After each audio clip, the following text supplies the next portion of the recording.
किए कि आप मस्जिद के ऊपर भगवा झंडा लहराकर क्या साबित करना चाहते हो। अगर आपको मस्जिदों पर भगवा झंडा लहराने का इतना ही शौक है तो जाइए अफगानिस्तान, जाइए पाकिस्तान, वहां की मस्जिदों पर लहराइए ना। क्यों हिंदुस्तान की मस्जिदों पर लहराते हो? हिंदुस्तान की मस्जिदों पर और हिंदुस्तान के मंदिरों पर, हिंदुओं के मंदिरों पर भगवा झंडा लहरता हुआ अच्छा लगता है और मुसलमान भाइयों की मस्जिद पे हरे रंग का झंडा फहरता हुआ अच्छा लगता है। आप क्या साबित करना चाहते हो कि इस देश का मुसलमान गद्दार है? आप उसकी मस्जिद के पार जो आप ये झंडा फहरा कर दिखाते हो, क्या साबित करना चाहते हो आप? क्या है आपका मकसद? आपको पढ़ा है आपने इस देश का इतिहास? आप एक बात मुझे बताइए, बहादुर शाह जफर ने अपने दोनों बच्चों को इस देश के लिए कुर्बान कर दिया। आप एक बात मुझे बताइए, आपने पढ़ा है मीर उस्मान अली को? पढ़ा है आपने? आपने पढ़ा है इस्फाकुल्ला खां और राम प्रसाद बिस्मिल को? आप पढ़कर देखिए ना लोगों के बारे में। आपका मकसद क्या है? आप घर से निकलते हैं झंडे लेकर इसलिए कि भैया कि आप मस्जिद के बाहर लहराएंगे। आपने देश में जो प्रेम और एकता और भाईचारे को समाप्त करने का काम किया है, ये गिने चुने लोग हैं। रामनवमी मेरा भी त्योहार है। मैं रामनवमी के पर्व पर किसी मस्जिद पे झंडा फहराने के लिए नहीं जाता। मैं रामनवमी के पर्व पर सिर्फ मंदिर के अंदर पूजा और पाठ और अर्चना करने के लिए जाता हूँ। दूसरी बात ये अपने घर में अपने माँ बाप के पैर तो छूते नहीं होंगे, रामनवमी के झंडे लहराने के लिए चले हैं। एक बात आप मुझे बताइए, आज से पहले भी ये रामनवमी का त्योहार कोई पहली बार नहीं बनना। 1947 से लेकर आज तक इस देश में रामनवमी भी बनती आ रही है, दिवाली भी बनती आ रही है, रमजान और ईद भी बनता आ रहा है, एक साथ बनता आ रहा है। लेकिन आज तक इस देश में कभी दंगे नहीं हुए। पहले दंगे एक रैंडमली हो जाया करते थे, लेकिन आज के दौर में दंगे बिल्कुल साजिश के तहत, प्लानिंग के तहत होते हैं, जिनमें एक समय में पत्थर भी आ जाते हैं, बोतलें भी आ जाती हैं कंच की फेंकने को और सामान भी आ जाता है। अरे आप क्या साबित करना चाहते हैं?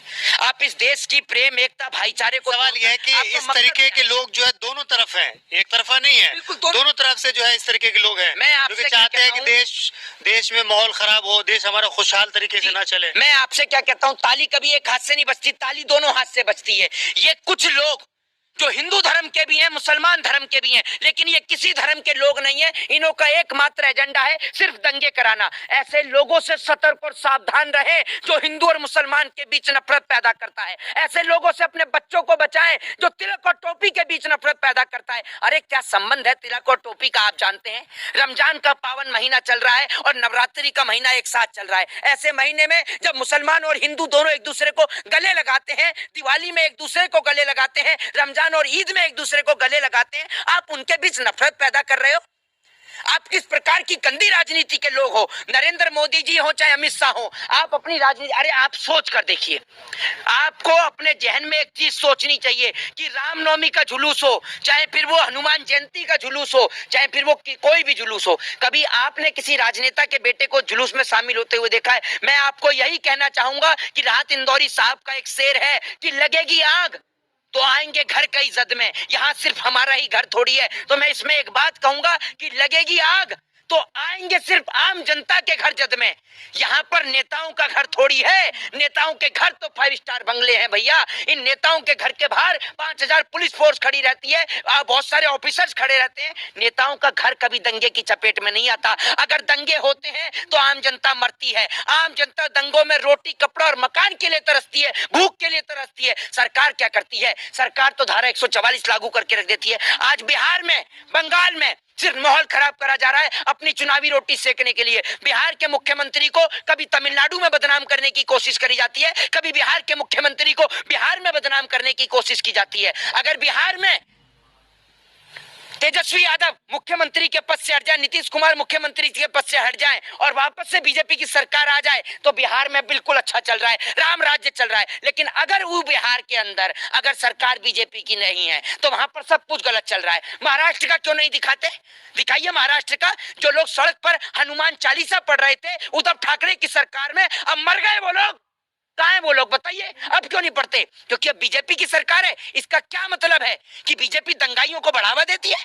आज क्यों नहीं बढ़ रहे बताइए ना आप मुझे। कहाँ गए एमएनएस प्रमुख? बताइए ना आप मुझे। लग रहा है कि जो भी चीज हो रहा है सब स्क्रिप्टेड होता है। अरे ये सब कुछ सब प्री प्लान है। कहाँ एमएनएस प्रमुख राज ठाकरे जो कह रहे थे मस्जिदों से भोंपू हटवा देंगे? डर गए एकनाथ शिंदे से या बीजेपी की सरकार आ गई तो बोलना बंद कर दिया?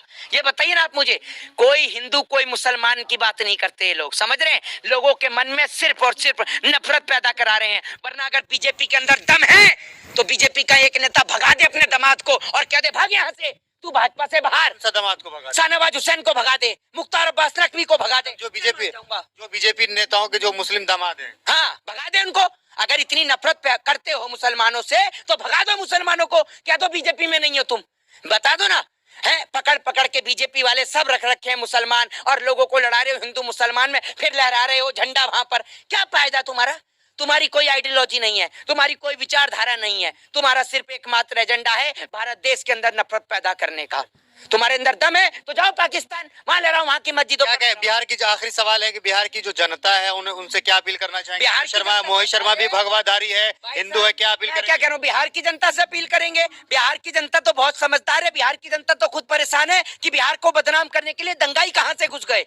बिहार कोई दंगा की जगह है कोई? बिहार तो भैया अपने आप में ऐतिहासिक भूमि है, भगवान महावीर की जन्मस्थली है, गौतम बुद्ध की ज्ञान स्थली है, गुरु गोविंद सिंह की जन्मस्थली है। आप एक बात बताइए, बिहार तो ऐतिहासिक धरती है, बिहार को समझाएंगे ये लोग सिर्फ बिहार को बदनाम करने के लिए आए हैं। बिहारियों से कहूंगा कि अपनी लाठी में तेल लगा के रखें और जो बिहार को बदनाम करे रिलाई कर दे उसकी, चाहे वो कोई भी हो। जय हिंद, जय भारत। मुसलमान साथ में रहे, बिल्कुल साथ में क्या रहे, साथ में रहेगा, साथ में रहेगा। जब बात हमारी मिट्टी की आएगी तो मोहित शर्मा अपना खून भी दे देंगे इस मिट्टी के लिए। लेकिन अगर इस देश के अंदर कोई हिंदू मुसलमान को तोड़ने का प्रयास करेगा, अगर आप कहिए कि विदेश के किसी आदमी की कमर तोड़नी है तो हम तोड़ेंगे, विकास के जरिए, हथियारों से नहीं। हथियारों की बात नहीं करते हम, विकास की बात करते हैं, डेवलपमेंट की बात करते हैं। लेकिन आप सोचेंगे कि अपने भाइयों की हम कमर तोड़ें तो वो कभी नहीं हो सकता। हिंदू मुस्लिम भाई थे, भाई हैं, और जब तक इस देश में जिंदा रहेंगे और भाई रहेंगे, कोई हमें तोड़ने का प्रयास करेगा तो हम उसे देश से भगा देंगे, लेकिन हम आपस में नहीं लड़ेंगे। केंद्र में आपकी सरकार है,